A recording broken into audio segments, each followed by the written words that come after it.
Thanks to our sponsor, Gold Connections, tax preparation done in excellence. One thing that people don't like to do is play in any way with any of the alphabet agencies. That's a CIA, FBI, or the IRS. That's why it's so important for you to partner with a reliable, well-informed professional tax preparer. Worry less by leaving it to the experts, and Gold Connections are here to help you from personal to bookkeeping, even if you're self-employed.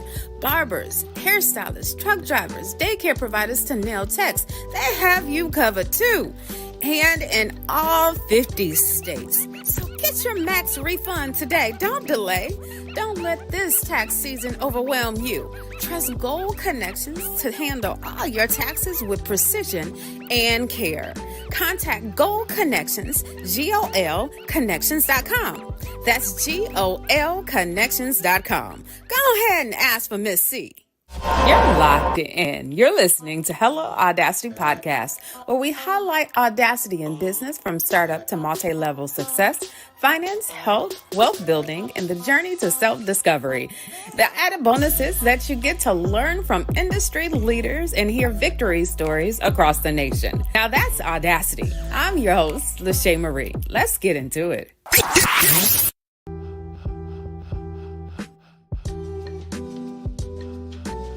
Hey, welcome back for another episode of Hello Audacity Podcast, and I'm your host, Lachey Marie. In our guest chair today, we have Amber Viola, an 8-year United States Navy veteran, but she continues to be a pillar within her community today. Her military background advanced to the rank of Gunner's Mate Second Class, and she was an effective leader as a Naval Military Training Instructor. Since then, Amber has continued her education in social work and continues to be an advocate for sexual assault victims. You've seen her on WNEP TV, WVIA, Fox 56, PA Live. She's recently been recognized as a community thought leader by Pennsylvania's Senator Rosemary Brown. She's an active founding member of the Lackawanna County NAACP that was established in 2023. She's the acting commander of the Gouldsboro American Legion, and the list goes on and on.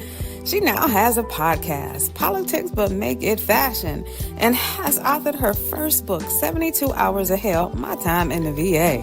Today, we talk about mental health, her new book, and the need for reforming access for mental health for all. Let's jump into it. Hey, my beautiful people. Thank you for tuning in another episode. This one is like near and dear to my heart. I'm not for sure how I found this gem. I think I had to think about it, and I was like, yeah, I remember. So I'll share that story and how we got connected. But it's my pleasure to kind of introduce someone that is going to kind of speak about the thing that we're preaching today. Mental wellness, mental health. Oh my God. And the things that you need to be aware of. And it's oftentimes times that we talk about, people having the issue, but we don't really highlight what it is when you're actually in a facility. And I believe that's what we're going to be discussing today. So it's with great pleasure that I welcome my next guest and co-host for today, Amber Viola with Politics, but it's fashion. So Yes. hello. Thank Hi.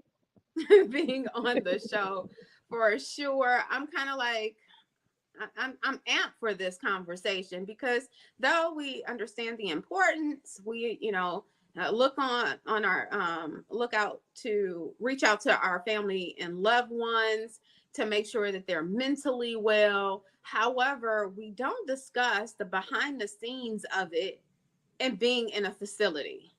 Right. So can you tell our audience first who and what you do? Hello, everyone. So thank you so much for having me on your show. I'm truly honored. I'm really excited to talk about mental health. It's one of my passions. And so I'm Amber Viola. I host and produce a podcast called Politics But Make It Fashion.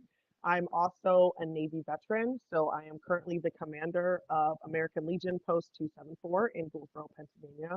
I'm also a community activist, and most recently, I am an author. I just published my book, 72 Hours of Hell, My Time in the VA, and that highlights my time in the VA mental health facility.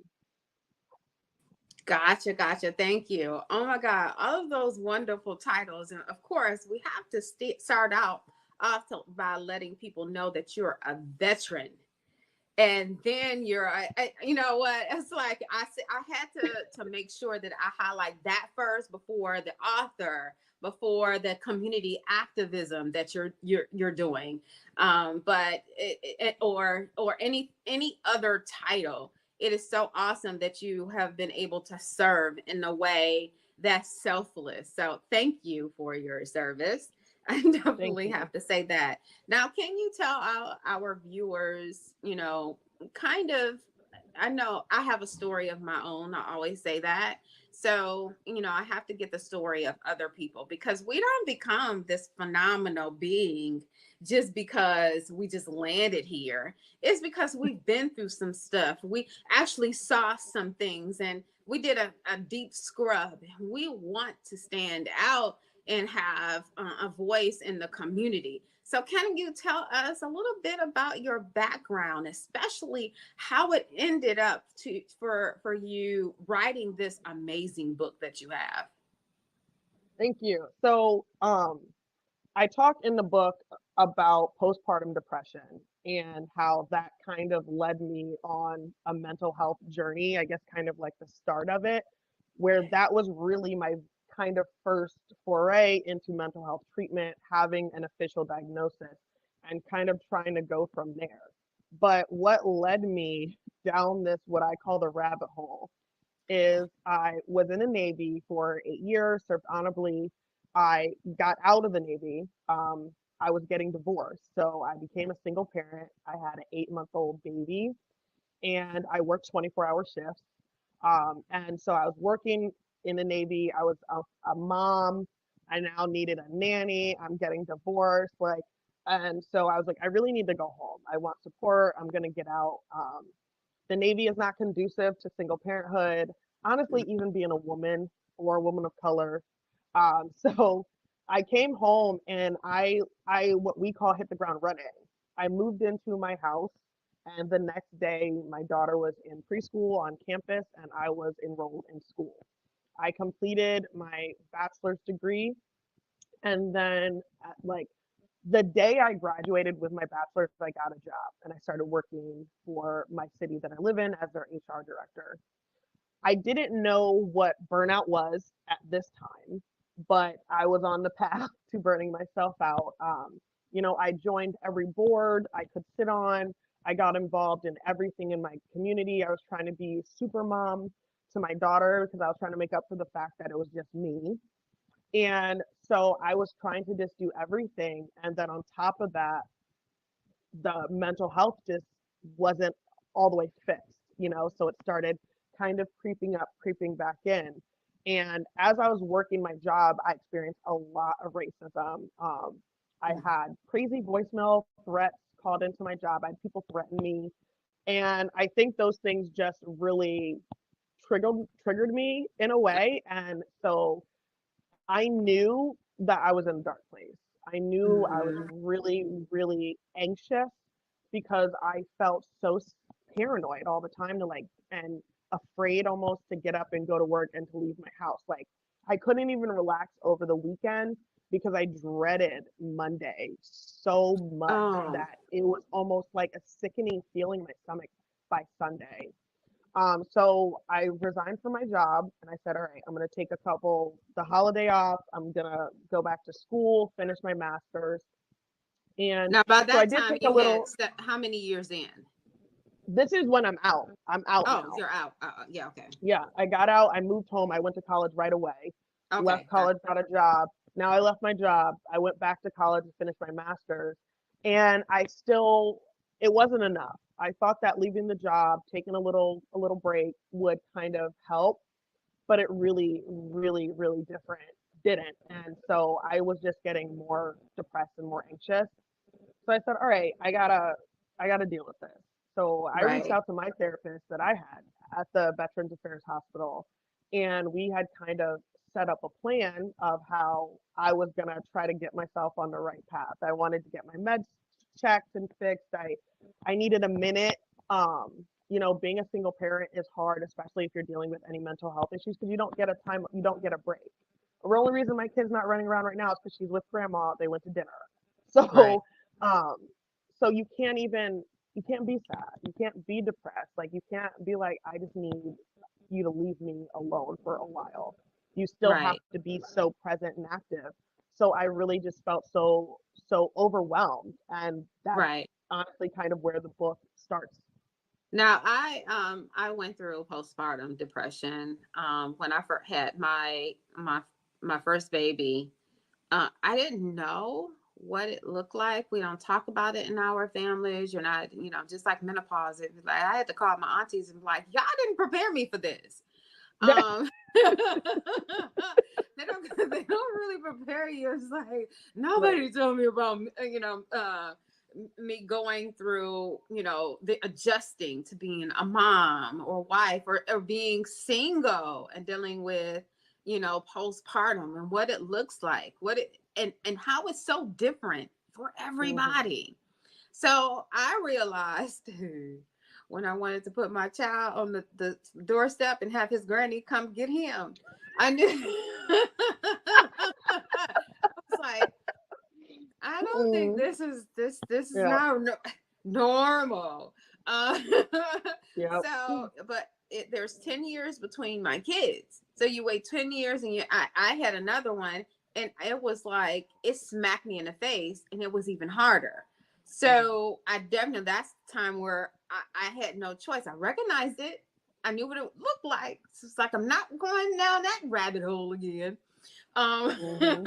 so let me get under a doctor and take meds. And a lot of us don't want to take in the beginning. You're in denial. I don't want to take med. I don't want to take a pill. Hmm. However, if it's going to help you, then it's needed. And that's what I did. And then I had to make my own decision on how I wanted to have my health, my medical team and decide what I wanted to do. Do I want to take meds? Do I want to do holistic and stuff like that? So, that's very real. Oh my God. Yeah, and Especially it can when, be, and you can try something and it doesn't work. Like you yes, can try a med and it might not work for you. Me and you could both have postpartum depression, and you could get a med and I could get the same one and it doesn't work for me. But that's then I true. try another one and that one might work, and or it might work in conjunction with a more holistic approach and doing yoga or doing Hmm. acupuncture as well, or doing, therapies or talk therapies or cognitive behavioral therapies. It could all be one of those or all of those kind of working together. And it's also a Hmm. lot of trial and error, and people kind of give up. If they do try meds, a lot of people will give up after one doesn't really work well and then Yeah. say, oh, it doesn't Yeah. work, and never go back. Yeah. Yeah. I think that was more me. I was like, oh no, I can't work with this. It's like, I got to do. Like, I got to Yeah, yeah, stay. yeah. I gotta be in it, and I can't be in it with this. And instead of saying, "Hey, doc, this isn't working for me. Let's try something else," but a lot of people will prefer to say, that's not working, and I'm not interested in anything else. And that's really it. We need to change that narrative and say, "Hey, doc, I Yeah. need you to work with me so that I can find something that will work, that will Right. make it better." I was really, really depressed and did not, and not just depressed, but starting a new business and staffing and just having to take the role in so many ways and being perfect. I look back and I see my aunts that did it. And I was like, Heifer, how did you do all of this? Like, I am not And superwoman. that's something I've heard too. I've heard a lot of men talk about how their mom did it, or their grandma did it.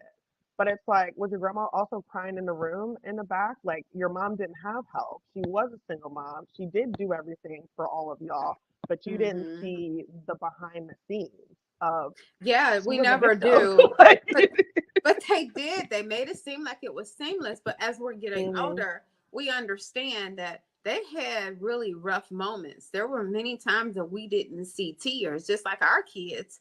We hide it from them as best we yep, can. However, that we have all went through a certain thing, but it just all depends on a generation.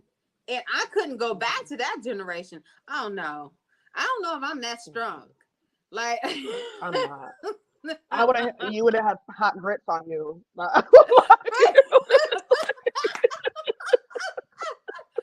I'm good. I'm all things. I'm really crafty. I love the home life. I love for order. I love my kitchen. Ooh, don't come in my kitchen for nothing. I am that, and then I like to serve. The mate that I'm with, my husband, and stuff like that. So I love that.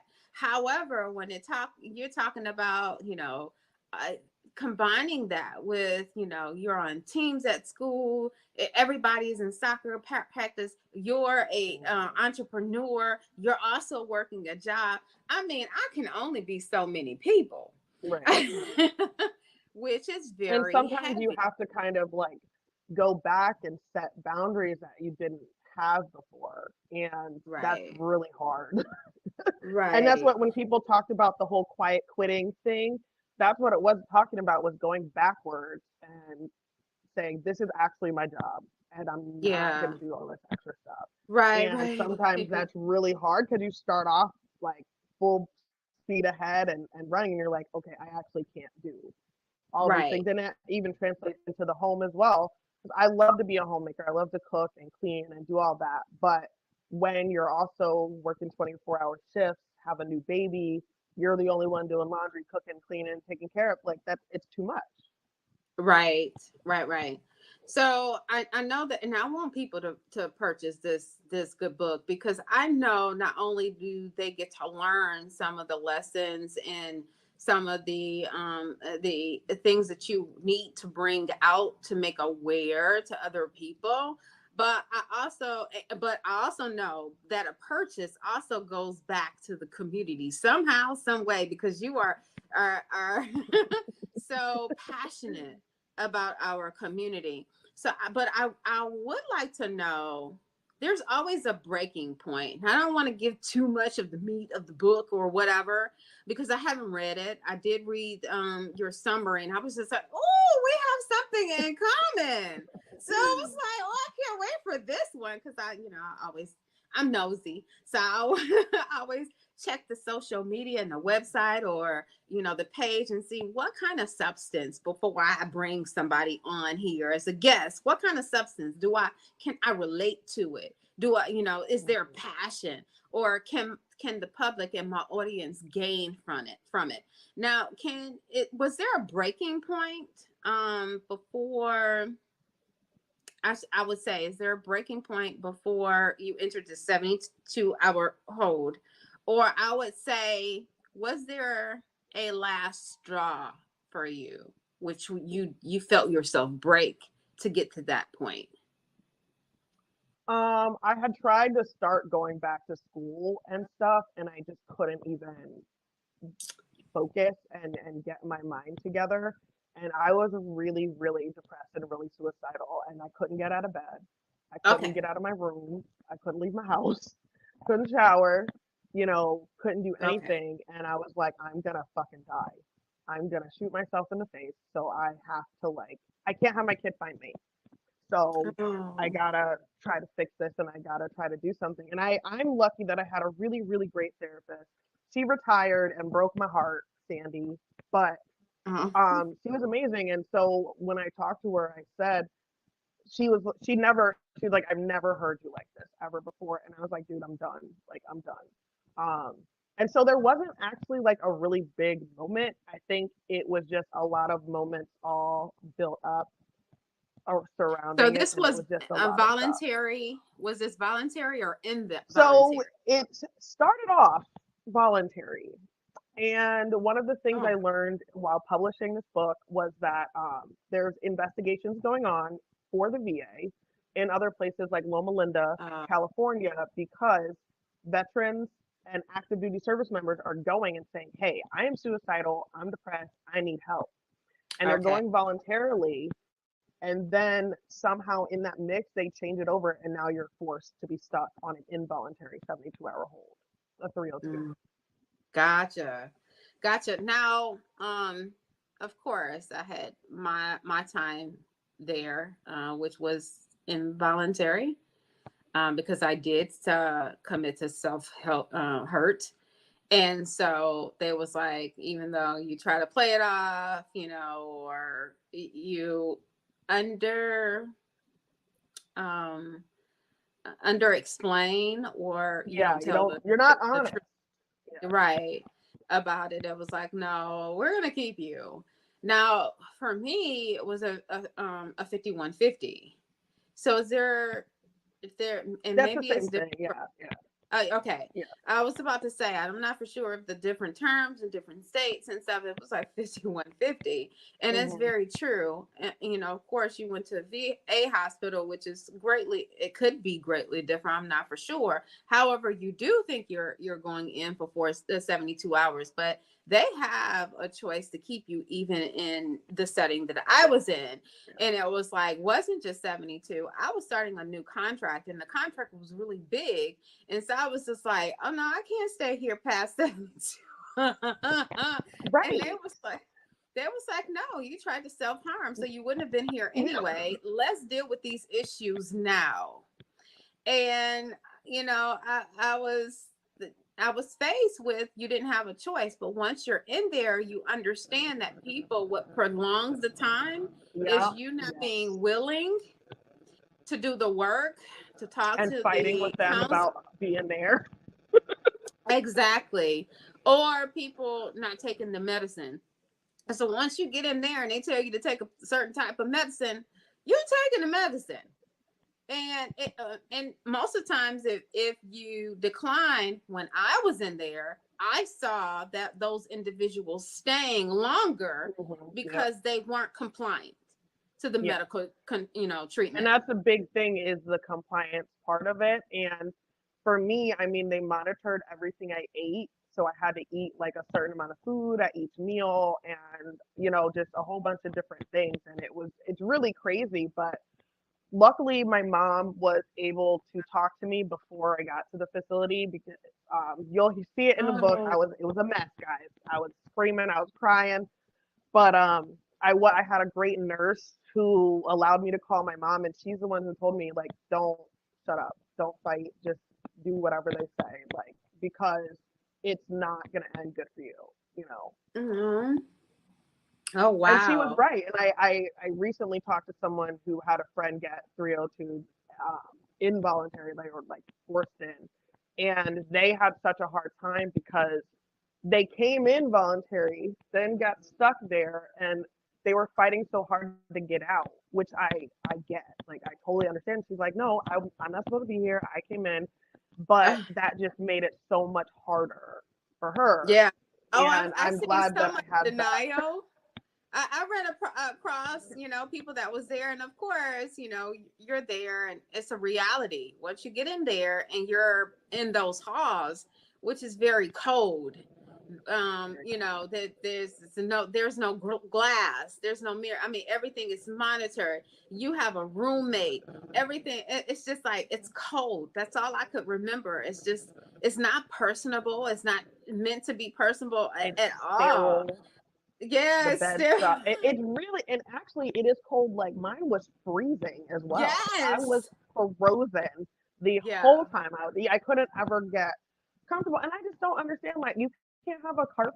Like, what am I gonna do with a carpet? It felt like jail for It me. looks like, I'm already suicidal and depressed, and now you Right, have me locked in here. I just exactly. don't understand what they think. How you're supposed to kind It's of get not better like in when that you have horrible money. environment. Yeah, I could just imagine when you have money, you're going to Club Med. They have the nice Hmm. beds, and it's all neat and clean, and it's kind of contemporary, and it's like a nice little vacation. But if you got Hmm. Medicaid or some shitty insurance, The they're taking VA. you. You're gonna think you walk did I do? Yeah, all of our clothes were donated. Like everything was donated all the way down to like your socks and your underwear and the Oh, whole thing was just horrific. I wow, don't in my facility they didn't have products for Black people, so that added a whole nother level of just my edges. My hair looked insane. I was ashy. Okay, I had no But how accent. long were you there, Amber? How long? I was only there for the 72 hours, but like I didn't in think that about time, any of that. I didn't I think about showered that. and I'm like, okay, what? I'm like, all right. So they're like, you got to comply. You got to go to these groups and stuff. And I'm like, do you see this? Your Do head, you see what? yeah, they don't Can I care get nothing about something that. to do? I Like, had soap that dried my skin out so much. I mean, like for real, for real. It was like that's what I'm it was saying. like an Like the first shower, I was bone dry. But but there's other aspects to it. What I was really disappointed about was not just the experience of going in and getting the help that you desperately need at that point, that it wasn't enough licensed or educated therapists within those 72 hours. You do not talk to a real doctor. You actually speak to a lot of the grad students that need hours and stuff. Those are, I think I spoke with an actual psychiatrist, um, once when I got there, and then an before exit. you got out, Mm-hmm. I saw. So when I came in, I didn't see the doctor. I did have a good social worker there who was a Mm-hmm. veteran. Also had PTSD, which was very helpful. But I Mm-hmm. didn't see the actual psychiatrist until I was getting ready to get out and I needed to be Yeah. cleared, which was so terrible because I'm hours away from my house. I don't have a phone. I'm waiting to be cleared and I don't know if I'm going to be cleared or not. So like if they clear me, then I'm like they're like, okay, you can go. If not, I can stay. But how am I supposed to let anybody know that? Like, how am I supposed to plan ahead to be able to take care of my kids or to be able to get out of there, get a ride? I was hours away, so my mom ended up having to come pick me up. And they Mm-hmm. told me that they were gonna provide transportation. That was a lie. So what if I didn't have transportation or I didn't have a phone? Yeah. So It was a lot of that. I think, your 72 hours in there is just for monitoring, truly. I mean, you have set scheduled for your days, but a lot of it is like circle groups, which can be mhm. helpful. A lot of that is different games. I know we had movie night, people coloring, doing puzzles. So there's, all of these hours that set up. I However, I read think, like 5 books. yeah, That's yeah, right. Books. Exactly. But it wasn't like that deep. You're not going to get everything within 72 hours. But I wish that even with those 72 hours, you did a deep scrub. or What even like a really, one-on-one with yes. somebody at least. Yeah. Luckily, mine with the social worker kind of turned into like a one-on-one, but that was honestly the only real one-on-one interaction I had that I felt was actually helpful. Everything else wasn't, and it was very, very superficial. So Yeah. you're in these groups, you're coloring, you're reading, you're doing whatever, and it's all very vague. Nothing's actually specific Okay. to anybody who's in there, really. Or like the chaplain comes in, bless his heart, but like yeah, I don't need that right now. Yeah, that is so true. It is so true. So I was kind of like you. I was like, I need to put this in a book. And I did put that in my second book, kind of like, a view of what I went through in that 5150. But also when I got out, I was upset because there's no follow-up. The resources that I received as far as to go ahead and get services under, a lot of them had they had paperwork you had to go through. They have to go through the paperwork. The paperwork has to be approved. Then you come in to do an initial intake. You don't Mm-hmm. see the psychiatrist or psychologist at that time. They do the intake and then they call you back and make another appointment. Somebody's on the edge. Like, right. really? Do I have to go through all of those steps to be seen? Mm-hmm. Yeah, So because that it's not even like you're getting out that Monday and then like Tuesday you're having an appointment. It's, no, you know. no, not for me. And VA may be, of course, So Nope. Nope. I felt I think I felt even more alone once I got out, honestly. yes, I wasn't suicidal because I was angry. I was fucking pissed. you And were. I was mad. And as soon as I got home that night, I was pissed because I had the mom, I had to cook dinner. Like all I wanted to do was like shower and douse myself with like coconut oil and Mm-hmm. and like revive my body. Um, but what I did was I actually sat in my room and I recorded the whole story because I We was so did. drugged up and tired and emotionally a wreck. I didn't know what I was gonna do with it. I at that time I didn't think I would ever tell anybody really because I felt so embarrassed and ashamed. But Oh. I knew I need to know what happened. And so I just recorded a voice memo on my phone for, I think it was long. And I just I started from the beginning and told the whole saga of it. And so then circle back, almost a year later, coming back to it and listening to it and being like, I need to tell this story. I need to be vulnerable. Mm-hmm. I need to help people. So many people now I know have actually been 5150. Like, I didn't know how common it is. And so, even Mm-hmm. doing this, I have literally met probably about 10 people in my life that had gone into a mental hospital, and I Mm-hmm. had absolutely no idea. Yeah. Even just like my birthday is this weekend. It's also Martin Luther King's Okay. holiday, and he Happy suffered from birthday. depression. Happy birthday. Thank you. Yeah, it's 38. I'm a little Okay, traumatized about being 38, 38. but but Martin Luther King suffered from depression. He suffered from severe bouts of depression. He tried to kill himself twice as a kid, but he still ended up being like this great man and still did all these really great things. And like we can do that too.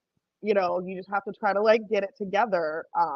But he felt so much shame and he felt like he couldn't be a community activist. He couldn't hold these boycotts. He couldn't speak with presidents if it got out that he had mental health issues. And that's the same way that I felt. What is it going to do to my career? What if I run for office? All of these things. What is it going to do to me? And I kind of just said, I can take it. I think Right. I can take it. I don't know if other people can take it, so I'm going to be the person to take it. Right. I definitely can relate in a lot of ways, but for me, it was a little bit different. I mean, and all of us are, of course, have our own experience. For me, it wasn't, of course, you always have the shame. You Mm-hmm. always have the shame. However, because of what I went through, it was more like, what else are they going to say? Or it was more like it's time for me to get me together and stop Mm-hmm. keeping these secrets as you Right. get tired of carrying around all this baggage. And not And even being honest with your friends. And right. I had to say a lot of apologies because there was people that were pissed off at me because they're Oh like, yeah. how am I this close to you and I didn't know? Oh, And yes, of course. It was like, you go into a facility, you self-harm and you get out and be like, oh, why didn't you tell me? hey Well, guys. like, really? Like, no? Like, mine was a typical day. It was Mm-hmm. I'd been on the phone with my brother, nothing happened. I'm kicking up. To come 11 p.m. midnight, I'm a completely different person. I look in the mirror, I don't know who I am. It doesn't happen to the point where, oh my God, I need to call someone. At that point, you're not thinking about anyone else. I know for me, at that point, I wasn't thinking about my kids. Mm-hmm. Honestly, for me, it was like, and I said this the other day to someone. Sometimes, of course, they always say that suicide is so selfish. And I get that concept. But honestly, sometimes suicide is probably the first thing that person has done for themselves and didn't think about anyone else. Yeah. It is And a and sad it's so, reality. and that's why we don't tell people, because I've had people say, well, that Chester Bennington, my favorite musician ever from Linkin Park, he killed himself. And seeing people around me react to that just on Facebook, literally, I was like, I'll never fucking tell any of these people anything ever in my life because, like, you're so, oh, he's selfish. I can't believe he'd do that. Da-da. And I'm thinking, like, he's so brave to just do it. And how much pain was he in that he felt like this was the only option? And people are so worried about centering themselves in it, and how am I going to feel about this? And it's not about you. It's about the person that's going through the mental health issue, Right. and it's about what they need and the support that they have. And I just think, like, how much pain are you in that you're just like, dude, I'm done. Yeah. I had to get out, and luckily for me, healing was definitely important. It was, I was grateful that I overcome a lot, and I didn't take my life, that didn't get to that point, because I realized why I needed to live. I realized the legacy that I have. I realized the greatness that God has given me, and so I'm so grateful. So those things allow me to say, hey, what kind of coping skills do I need to work on or develop, um, in order for me to have someone to say, hey, I'm not doing well today. Right. Right. It sucks these weeks. I'm crying a lot, but you have to speak up to someone that's going to be non-judgmental, where Yeah. you can say, girl, oh my goodness, it's hard And right you have now. to. I found I have a friend, and I always I preface it. I'm like, I'm gonna say stuff, and I'm not gonna go shoot myself, but I need to just get this out right now. Yeah. How I'm feeling, and have that no judgment, and have that, like, I'm having a rough day. I was driving over a bridge, and all I wanted to do was, like, Mm-hmm. didn't do it, obviously, but that's what I was thinking, and that's kind of what was going through my head, and I just Yeah. needed to tell somebody. I just needed to talk about it for a second. Yeah. And even I know that we're educating and giving people a perspective, but I do really advocate for individuals looking for help, going to seek help. Calling a therapist, getting seen, and staying committed to your appointments. That's important. That's hard Um, too. it is. Yeah. Some days, whoa. Whew. Uh, however, I tell you people all the have a, time, I'm like, if everybody just went to therapy and everybody just took their medicine like they're supposed to, there'd be nobody in a crazy hospital. yeah, So, no. like, because sometimes along with the issues, like, you also then have issues of, oh, I'm good today, I don't need to take that. That's like a Yeah, whole separate thing that you get into your head about, and and stuff, and oh, I feel great, I feel better. But keeping to that program, and sticking to what works for you, and what works for right. you might not work for somebody else. And also, you Exactly. can call 988, which is free. I believe you push one for veterans. And if you're a veteran or not, you can call and just talk to somebody for hours. They have people there all the time that will just talk to you. And there is follow up. They'll call you. They will Right. call you to follow up, but there's not paperwork on you. It's not going into a system. They're not writing your name down. You're not gonna, like, start getting any random things in the mail from, whatever. So it's definitely a Right. safe thing, and I've used it before, and I've definitely told other people to call 988 if you're ever feeling, because you can call them 4 o'clock in the morning. You can call them at 7 a.m.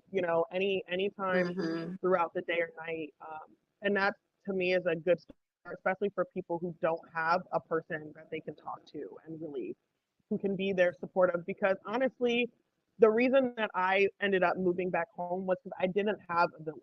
I didn't have anybody there. I was very alone. So I was like, okay, I need to move. And if you don't have that, first thing, it's okay, because a lot of people don't have that. Mhm. Mhm. Not everybody has parents or a spouse or a partner or siblings and everything like that. So there are some people who really just don't have a support system, and that's what these other programs and stuff are for. And when you're alone in your house, whatever, you call in a hotline, nobody knows. Just you and them Mhm. talking for you to work out, whatever's going on. Yeah. Yeah. It is hard. It takes bravery for someone to reach out, especially to someone that they don't know. But we definitely urge you to speak to someone because your And life sometimes is it's so easier talking to valuable. something you don't know. Right. Talking to a That's true. stranger, it can be really like, oh, what you like, they don't know Oh, you. yeah. You can also Because give a somehow, fake name. You don't have to tell them your yeah. name. Like, That is true.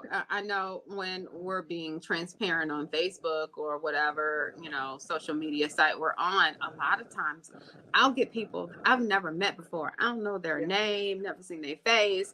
And they're actually, saying, what you said really resonated to me. Thank you for that uplifting word. And then they'll go in and I'd be like, and tell me about their business. So I'm yeah. like, oh, maybe I need to reinvent. I need to do Audacity letters or confessions of I a had a guy soul. in the VA. I told him that I wrote this book, and he just looked up like the about me or about the book or whatever. So now we're in the middle of the VA. He crying, telling me about, Yeah, whatever. And it was really great. And I think it was a really good moment for both of us. But yeah, definitely, I get random people all the time yeah, reaching out either through that the is. podcast or on social media and stuff, talking about mental health, advocating for mental health. And that has been so rewarding and refreshing. Well, thank you for this book, everyone. Of course, I have the link in the screen. However, you will be able to click on that link and order the book. 72 Hours of Hell, My Time in the VA.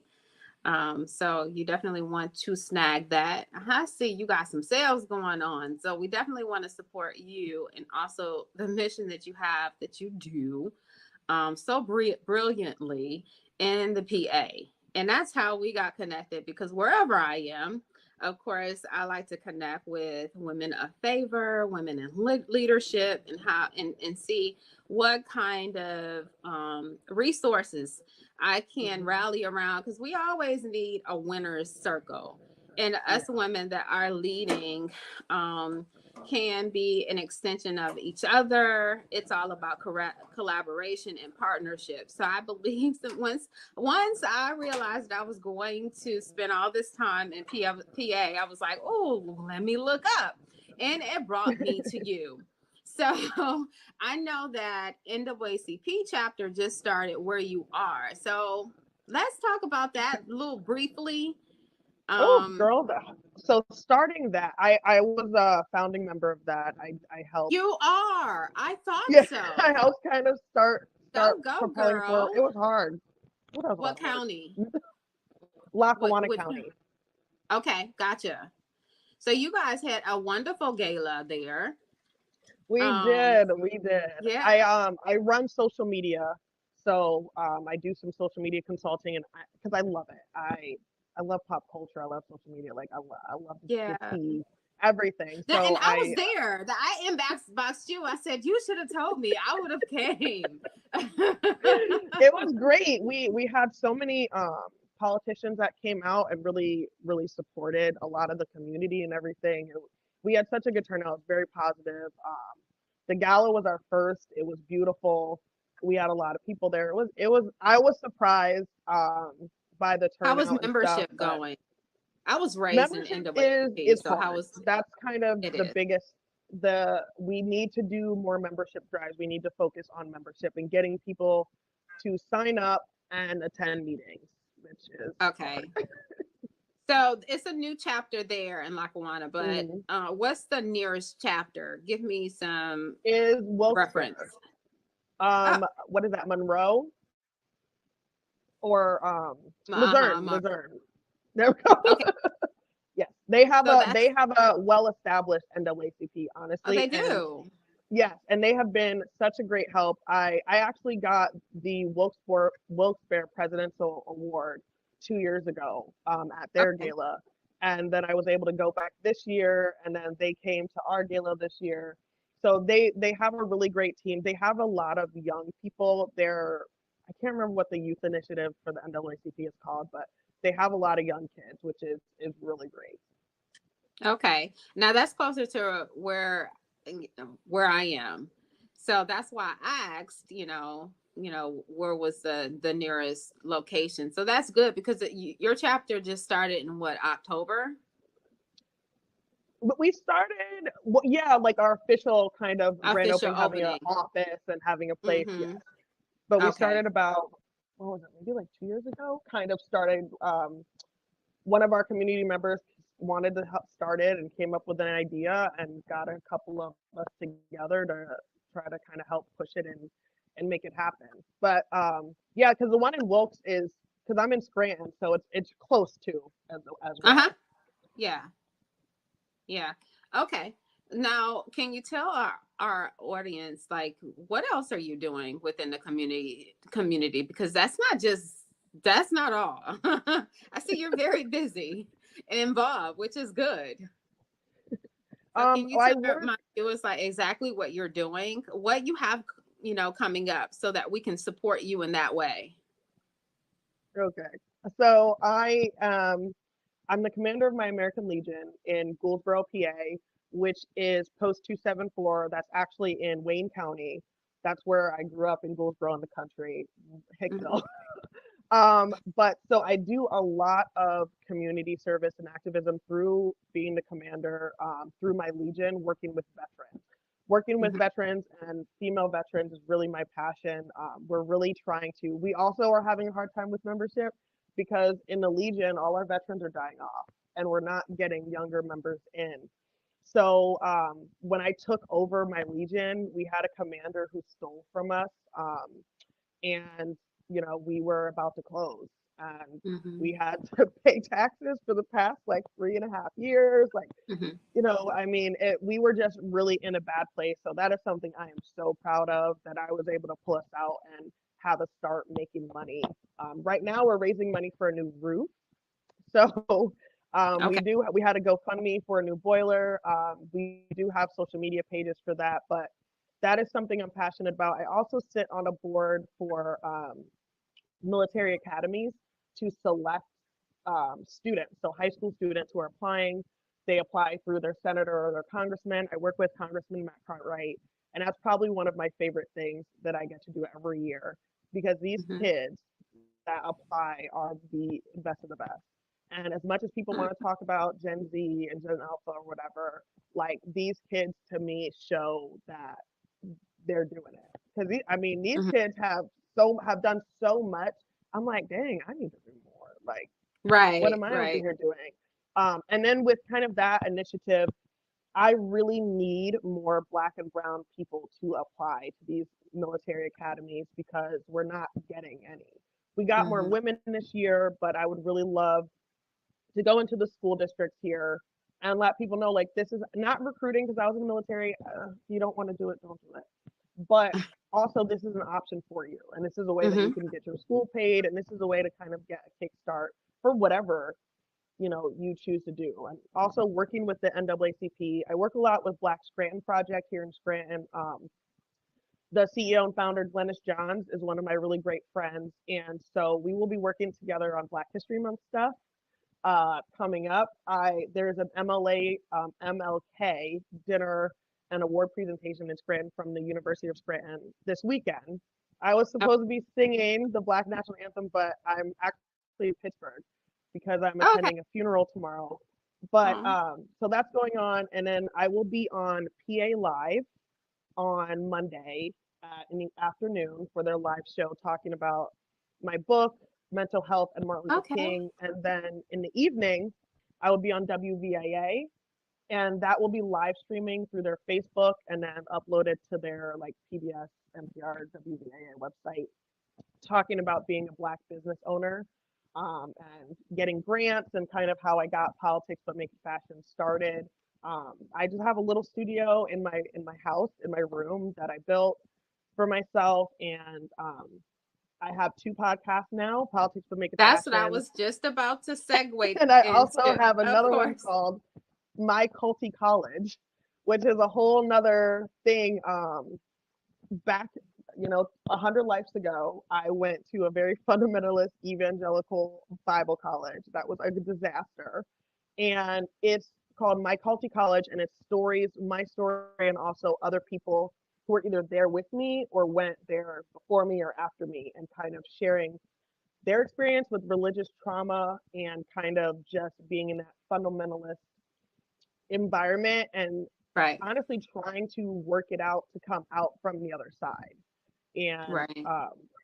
yeah, so that has been kind of amazing to Oh, talk to good. people and see, and sad because we were all there. At least when I was there, it was over 10 so years ago, and I mean, it is just so raw for people still, talking about the abuse that we suffered there, Mhm. and the mistreatment and stuff. So definitely check out My Culty College, and My Politics That Make It Fashion. college. But I think those are just some things that I'm doing.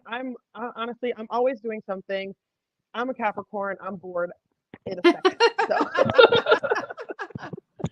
Well, it yeah, has been awesome speaking to you. You're doing a lot of wonderful things within the community. I wish you all of the success with your book. I often tell people that one book turns into multiple streams of income where, oh, yep. And you already are ready for. I'm ready for the next one. I wrote a right. book when I was deployed, my first deployment.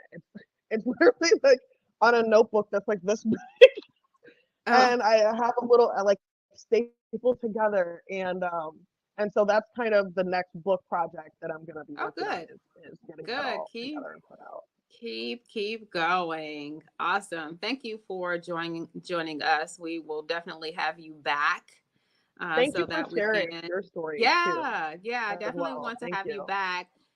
Since you are a fellow podcaster, it's Yes. always good when I can create these panels of other women podcasters so that we can highlight and discuss, different trending things or deep conversations that we need to explore in relationships, and not just mental health.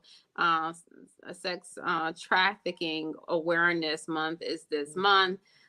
So that is very near and dear to me. So to have you on probably towards the end of the month, I'll get with you and see if you're available for that, so we can have like a 4 panel discussion.